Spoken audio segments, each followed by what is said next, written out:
И покрај вакцината не чека тешка зима, вели професор Угур Сахин, кој заедно со својата сопруга се мозоците на во моментов најефикасната вакцина против вирусот, кој веќе 8 месеци владее во светот.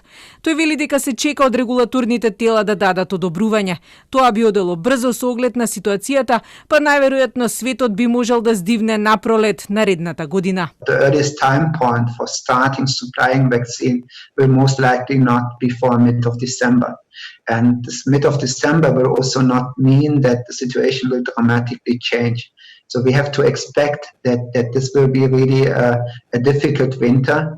It will become worse before it gets better. So we will feel the first reliefs in the starting with March, April next year, and ideally we would have a better controlled situation in mid of next year. Но до тогаш најидеално би било да носиме маска и да останеме дисциплинирани, вели Сахин. Во меѓувреме се полнат европските болници и покрај строгите мерки и различните стратегии кои земите ги преземаат. Докторите на кои болниците им станаа веќе и домови најмногу се надеваат дека карантините и полициските часови ќе дадат ефект. Но во регионот мерките како да не можат да го стасаат вирусот. Словенија, чиј здравствен систем е еден од најдобрите во Европа, веќе е на колена.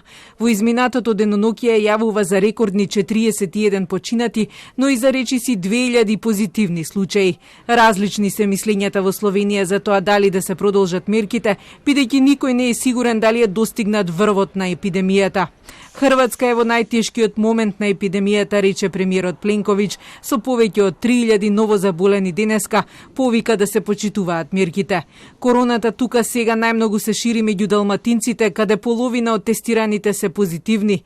Во Белград веќе нема место за нови ковид пациенти, а се чека одлука за заострување на мерките. Грција е во карантин во надеж дека ќе ја смири инфекцијата и ќе ги олабави болничките капацитети. За ширењето на вирусот премиерот ги обвини и младите кои не ги почитуваат мерките. Από όλα τα κόμματα, αυτό να το ακούσω σήμερα, η βασική αιτία διασποράς του ιού στην Ελλάδα και σε ολόκληρη την Ευρώπη ήταν η διασκέδαση νέων ανθρώπων. Αυτό δεν το λέω ως κριτική. Προφανώς οι νέοι άνθρωποι είναι πιο επιρρεπείς σε τέτοιες συμπεριφορές. Είναι όμως μια διαπίστωση και αυτό πρέπει να ακουστεί. Здравствените системи насекаде се пред колапс додека вирусот се шири неконтролирано, најмногу преку групирања и контакти со луѓе кои не ги познаваме.